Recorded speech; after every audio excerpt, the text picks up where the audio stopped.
ആ ഡെക്കിൽ നിന്ന് suit case എടുത്തോണ്ട് വാ. പറഞ്ഞു കേട്ടില്ലേ?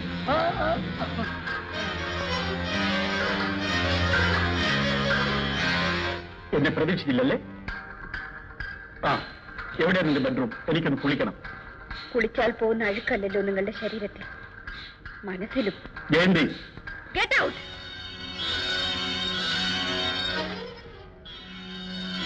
ഹലോ രാജഗോപാൽ, വരൂ. ഞങ്ങൾ തമ്മിൽ ചെറിയൊരു സൗന്ദര്യ പിണക്കം. അന്ന് പോയതിൽ പിന്നെ ഞാനിതുവരെ ഒന്ന് അന്വേഷിച്ചില്ലല്ലോ, അതിന്റെ പരിഭവമാണ്. അല്ല, വീരയനോ? പഴയ താപ്പാന്മാരെല്ലാം ഉണ്ടല്ലോ, സംശയിക്കണ്ട. ഇത് വില കൊടുത്ത് വാങ്ങിച്ചതാണ്, മോഷ്ടിച്ചതല്ല. ആ മിസ്റ്റർ രാജഗോപാൽ, നിങ്ങൾ എപ്പോഴും പഴയ തസ്തികയിൽ തന്നെയല്ലേ? അതെ. എന്റെ ഭാര്യ മാനേജിംഗ് ഡയറക്ടറാണ്. I C, congratulations. ഇതെവിടെ വെക്കണം? നിന്റെ യജമാനത്തിന്റെ മുറി കൊണ്ടുപോയി ചെല്ലടാ.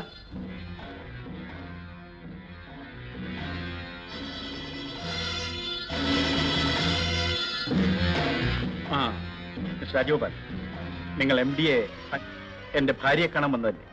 അധികം താമസിക്കരുത്. ഞങ്ങൾ ഭാര്യ ഭർത്തക്കന്മാർ വളരെ കാലത്തിന് ശേഷം കാണുകയാണ്.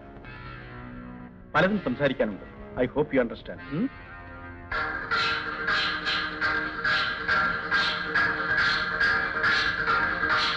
ഗോപി ഒരിക്കലും തിരിച്ചു വരില്ലെന്നാണ് ഞാൻ കരുതിയത്. അയാളുടെ താമസിച്ച കുഴപ്പമോ? അയാൾ ഇവിടെ താമസിക്കില്ല. പിന്നെ ഇറക്കി വിടാനോ? നിങ്ങൾക്കെന്ത് കഴിയുമോ? ഇല്ലെങ്കിൽ ആ കാര്യം എന്നെ ഏൽപ്പിക്കും. വേണ്ട, നിങ്ങൾ പോയിക്കോളൂ.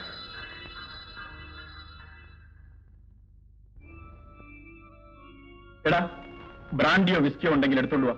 ആ, നീ വന്നോ? രാജഗോപാൽ ബുദ്ധിയുള്ളവനാ. എന്താണ് നോക്കിയിരിക്കുന്നത്? പറയല്ലേ? പോ.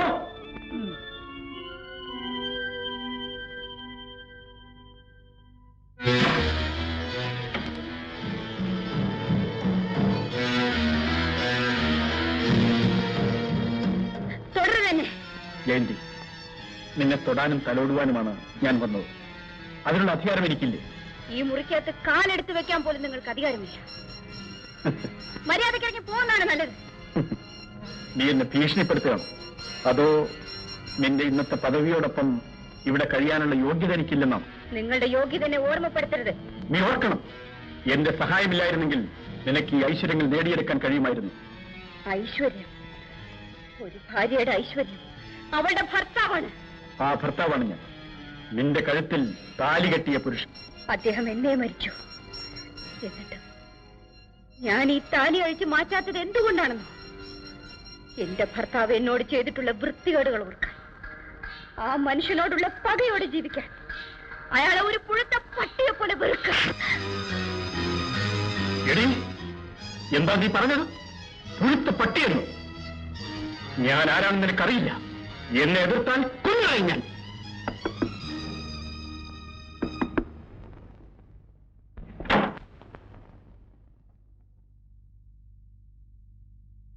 വെക്കിവിടെ.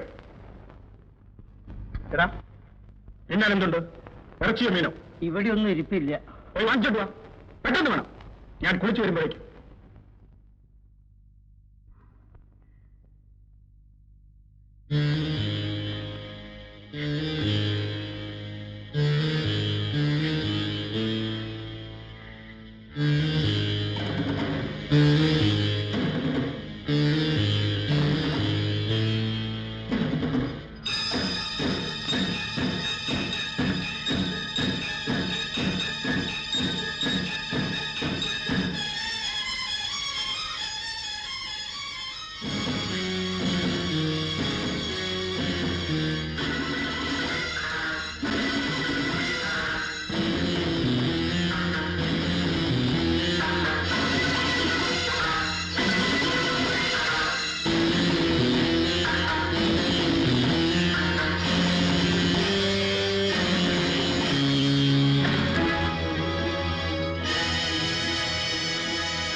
എന്നെ പേടിപ്പിക്കാനാണോ നീ തോക്കെടുത്തത്? അതിന്റെ കാഞ്ചി വലിക്കാൻ നിനക്കറിയാമോ? ഇങ്ങ് തരൂ, ഞാൻ കാണിച്ചു തരാം. അടുത്ത് വരരുത്. എവിടെ പോകാൻ?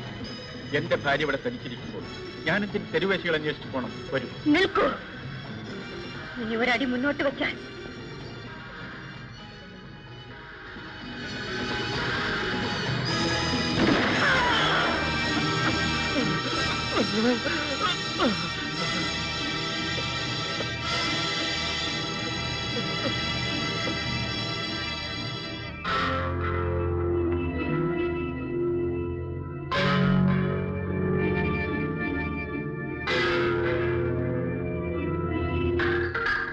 ആ തോക്കിങ്ങ തരൂ.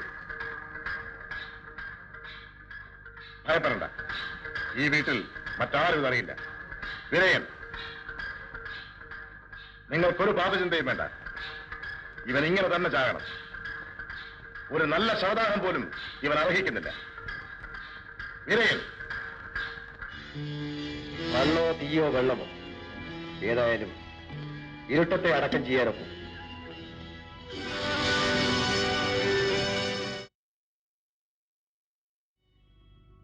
ആ ശവം അവരെന്ത് ചെയ്തുവെന്ന് എനിക്കറിയില്ല. ആ സംഭവം അവരിന്നും രഹസ്യമായി സൂക്ഷിക്കുന്നു, എന്നെ ഭീഷണിപ്പെടുത്തിക്കൊണ്ട്. എല്ലാം മറക്കാൻ ഞാൻ മദ്യത്തിൽ അഭയം തേടി.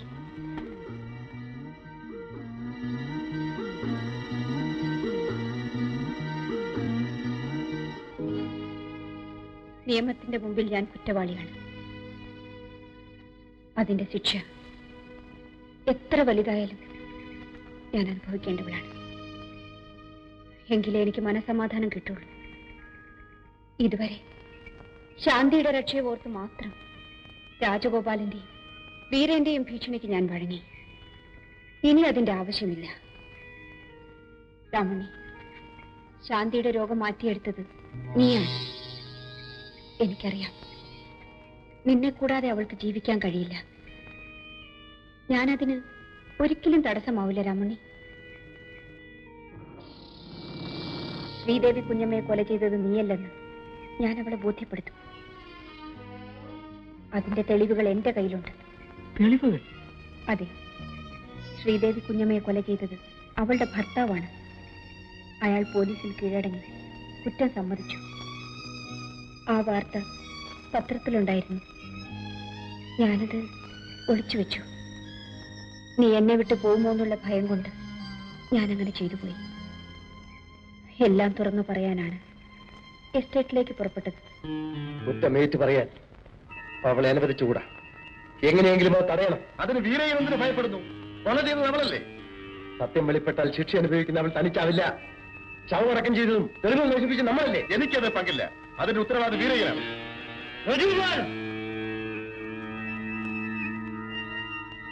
എന്താ, വീരയനല്ലേ അത് ചെയ്തത്?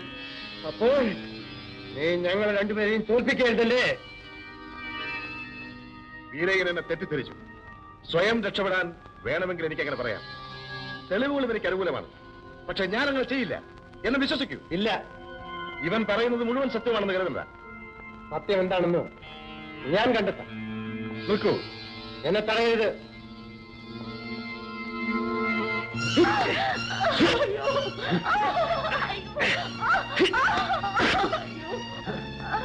ഒന്നുകളയില്ല. ഇല്ലെങ്കിൽ സത്യം പറ. ഞങ്ങൾ തന്നയച്ചിരുന്ന മരുന്ന് നീ ശാന്തി കൊടുത്തിരുന്നോ? എന്തുകൊണ്ട്? എന്റെ അമ്മ സമ്മതിച്ചില്ല. ആ ഡോക്ടർ ഇവിടെ വന്നിരുന്നത് അവളുടെ രോഗം ചികിത്സിച്ച് ഭേദമാക്കാനാണെന്നും അയാൾ കുത്തിവെച്ചിരുന്ന വിഷമല്ലെന്ന് നിനക്ക് അറിയാമായിരുന്നില്ലേ? ഈ അടുത്ത ദിവസമാണ് ഞാൻ അറിയുന്നത്. എന്നിട്ട് എന്തുകൊണ്ട് ഞങ്ങളെ അറിയിച്ചില്ല? പേടിച്ചിട്ട് പൊട്ടനും വേലയനും പൊട്ടലും വേലയും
തുറക്കുവേടി.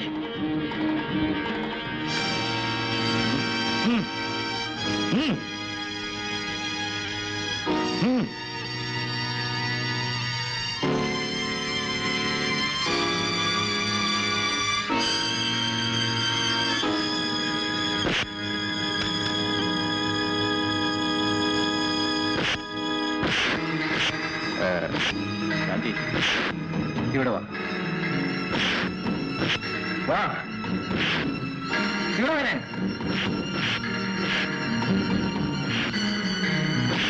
അങ്ങരുത്.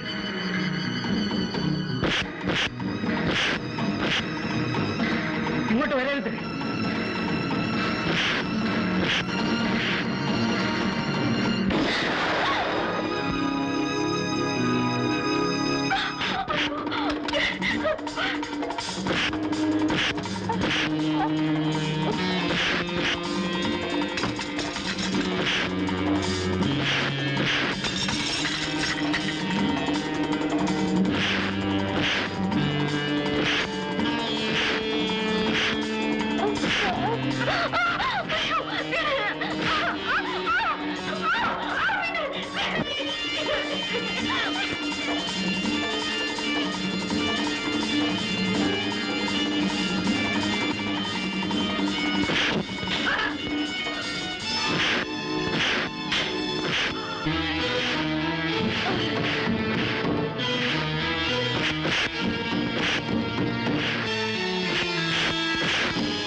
രാമുണ്ണി,